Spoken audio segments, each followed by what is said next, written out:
Everyone, তোমাদের সকলকে আমার আরেকটি নতুন ব্লগে ওয়েলকাম জানিয়ে আজকের এই ব্লগটা শুরু করছি। সকালবেলায় চলে এসছে বাড়িতে ডেলিভারি। আসলে আমরা বাজার যাইনি, অনলাইনেই আমি শপিং করে নিয়েছি। ফ্লিপকার্ট থেকে মাঙিয়েছিলাম পুঁই শাক, পাউরুটি, দুধ, ডিম আর লেবু, টমেটো সস, এগুলো যা ব্রেকফাস্টে লাগে না এগুলোর জন্য। আর এই যে লেবু 3টে খুব কম প্রাইসে পেয়ে গেছি। যাই হোক, এগুলো আমি অর্ডার করেছি এই কারণে, আমার দরকার ছিল আজকে পুঁই শাক, কারণ আজকে কাতলা মাছের মাথা দিয়ে পুঁই শাক বানাবো। এবার একটা জিনিস অর্ডার করলে ডেলিভারি চার্জটা অনেকটাই পড়ে যায়, তাই জন্য এক্সট্রা যেগুলো দরকার ছিল ওইগুলোকেও অ্যাড করে নিয়েছি, ডেলিভারি চার্জটা ফ্রি হয়ে যায়। যাই হোক, চলে এসেছি এবার রান্নাঘরে ব্রেকফাস্ট বানানোর জন্য। আজকে ভাবছি সুমিতকে ডিমের পোচ বানিয়ে ব্রেকফাস্টটা দিয়ে দেবো, কারণ একটু চটজলদি হয়ে যাবে এটা। আর অনেকটাই লেট হয়ে গেছে এখন, যেহেতু ও একটু কাজে ব্যস্ত ছিল, অফিস যেতে লেট হয়ে গেলে তো অসুবিধা আছে। এবার খালি পেটে চলে যাবে, আমার ভালো লাগে না। ওই জন্য বললাম দাঁড়াও, ঝটপট করে আমি 2টো ডিমের পোচ বানিয়ে দিই আর পাউরুটি সেঁকে দিই, যেহেতু ব্রাউন ব্রেড অর্ডার করেছিলাম। মাঝের মধ্যে এরকম ব্রেকফাস্ট করতে কোনো মন্দ লাগে না, আমার কিন্তু খুব ভালো লাগে। আগে জানো তো, আমি পোচ বানাতে একদমই জানতাম না। যখনই চেষ্টা করতাম, এই ডিমের যে মেন কুসুমটা হতো না, ওটা ফেটে যেত আর পুরো মানে প্যানে স্প্রেড হয়ে যেত, ভালো লাগতো না। কিন্তু এখন আস্তে আস্তে দেখো আমি কতটা প্রো হয়ে গেছি, সুন্দরভাবে একটা পোচ বানানো যায়। আমি কি কি ইউজ করি বলো তো পোচের ওপরে? আমি একটু রক সল্ট হয় ওইটা দিলাম, একটু ব্ল্যাক পেপার দিলাম, আর দিলাম চিলি ফ্লেক্স, ব্যাস এইটুকুনি। এরপর আমি একটা প্লেটে তুলে রেখে দেবো। আর সুমিতের জন্য 4টে পাউরুটি স্লাইড ওটা একটুখানি না শাকলেও চলে, ওটাও আমি একটুখানি সেঁকে দিয়ে দেবো। কারণ কি বলতো, ওটা না একটু বাইরেটা ক্রাঞ্চি টাইপের থাকে, ওই জন্য এই যে 2টো ওকে দিয়ে দেবো। আর আমার না এই ব্রেকফাস্টটা খুব ভালো লাগে খেতে। তোমাদের কাদের কাদের ভালো লাগে অবশ্যই কমেন্টে বলো।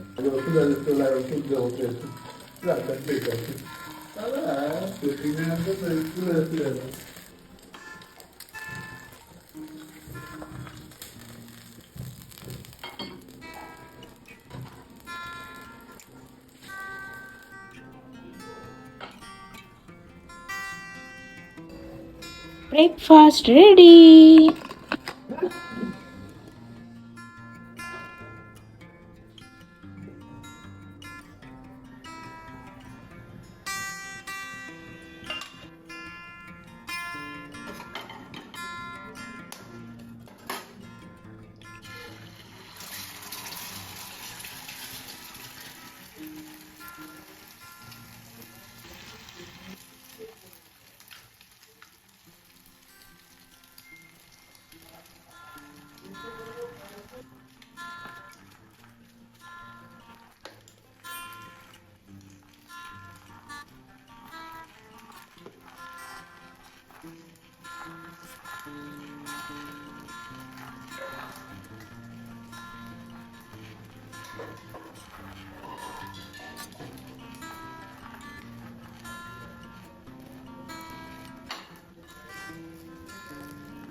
আমি ওকে তাড়াতাড়ি করে ব্রেকফাস্টটা বানিয়ে দিলাম, যাতে ও তাড়াতাড়ি খেয়ে স্নান করতে চলে যায়। ও মা, বাবু মশাই ওইদিকে আমি ব্রেকফাস্ট দিয়ে এসেছি, ও কখন চলে গেছে সেভিং করতে। এবার ও সেভিং করতে গেছে, আমি গিয়ে দেখছি ও খায়নি। আমি একটু বকা দিলাম ওকে, যে তোমার জন্য আমি গরম গরম করলাম, তুমি গরম খেতে ভালোবাসো, এখনো খাওনি? বলছে না, আমি সেভিং করতে চলে গেছিলাম। তাহলে আমি বললাম ঠিক আছে, ওই প্লেটটা রেখে দাও, ওটা আমি খেয়ে নেবো, এটা গরম গরম আছে, এটা তুমি খেয়ে নাও। ব্রেকফাস্ট করার পর আমাকে একটু চা করে দাও। ও আমার হাতে চা না খেলে ওর মেজাজ নাকি চাঙ্গা হয় না, এটা ও বলে, তাই জন্য তোমাদেরকে বললাম। চলো আমি চা ঠা করে ওকে দিয়ে দিই, তারপরে অফিস চলে যাওয়ার পরে আমাকে আবার কিচেনে আসতে হবে, আজকে অনেক কিছু রান্না করব।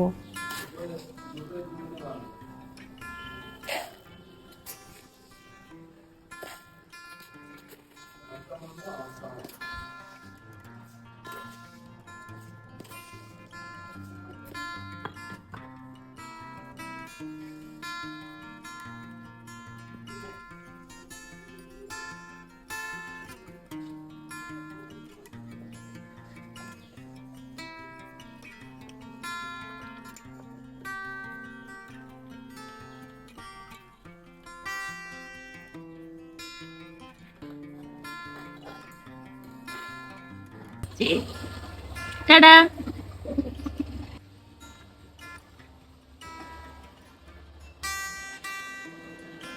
ওদিকটা গিয়ে আমাকে টাটা করবে, দেখবে চলে যাচ্ছে অফিসে। সেই কখন আসবে খেতে জানি না।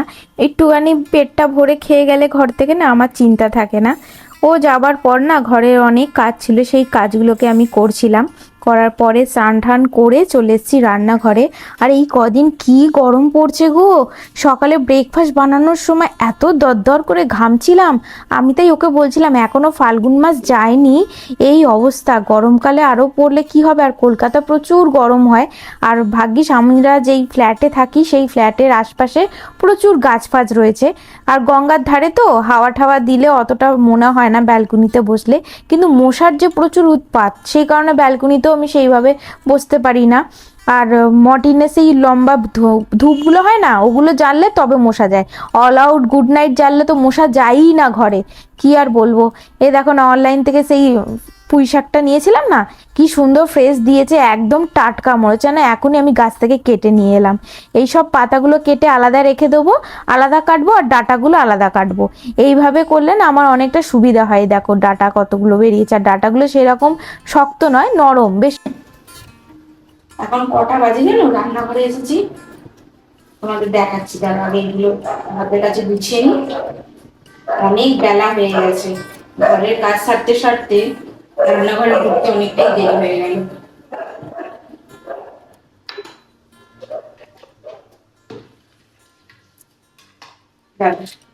মোবাইলটা নিয়েছি, তোমাদের দেখাচ্ছি।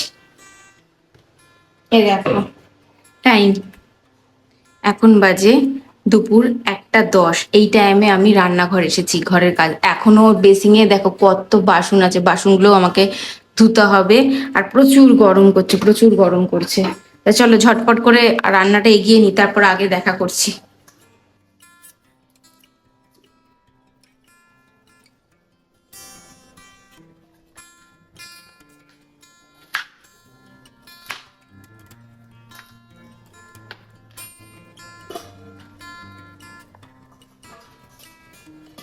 ইস, বেগুনের কত দাম! একটা পুরো বেগুন নষ্ট হয়ে গেল, পোকা এমন ভাবে ধরেছে, কোনো মতে এটাকে বেঁচে নেওয়া যাবে না।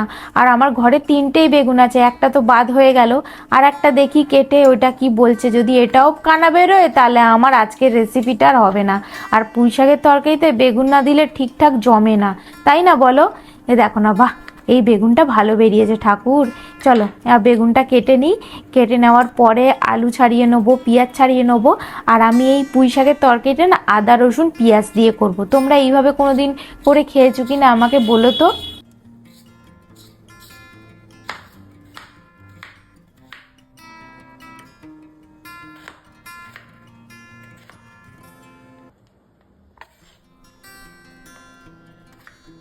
জানো সুমিতা আমাকে কি বকা দিচ্ছিল, বলছে কাতলা মাছের কেউ কানকো খায় নাকি, এটা ফেলে দিত, এগুলো কুকুরে খায়, এগুলো তুমি কেন খাচ্ছ, ফেলে দাও ফেলে দাও। আমি বলছি ধ্যাৎ, এইটাতেই বেশি স্বাদ।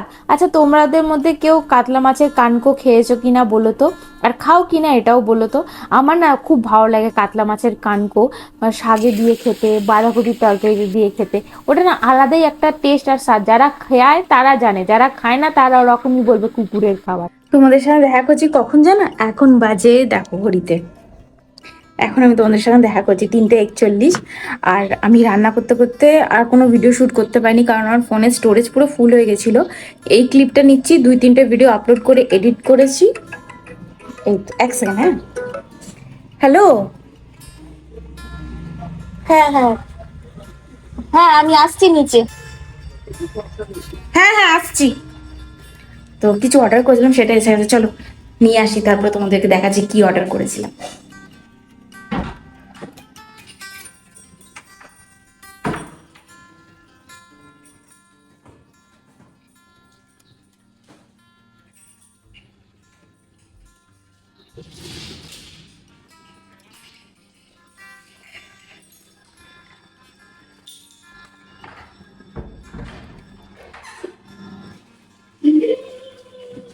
আনবক্সিং করার জন্য চলে এসেছি ব্যালকনিতে, কেন ব্যালকনিতে আলো আছে।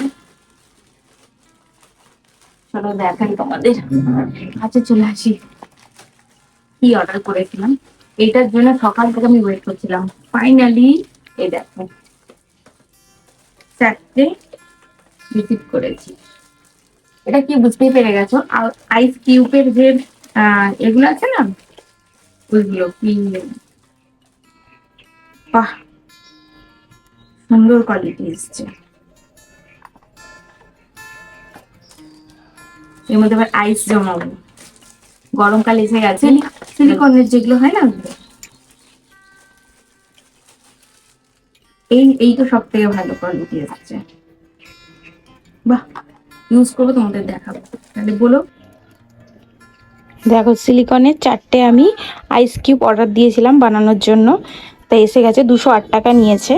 তা আমি যখন বানাবো এর মধ্যে এখন ফ্রুটের জুস বানিয়ে রেখে দেবো সিলিকনের। এগুলো ভালো এসছে প্রোডাক্টটা। কেমন লাগলো তোমাদের বলো। এ দেখো ঘরটার সব পরিষ্কার।